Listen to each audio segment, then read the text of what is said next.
You ask Tiger to solve. This deals with linear equations with one unknown. The final result is t equals -3. Let's solve it step by step. Simplify the expression. Simplify the arithmetic.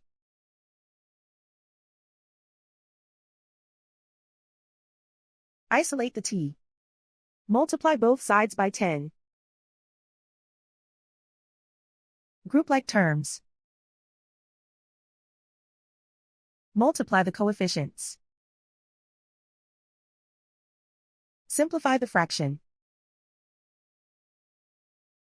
Multiply the fractions. Simplify the arithmetic. And so the final result is t equals -3.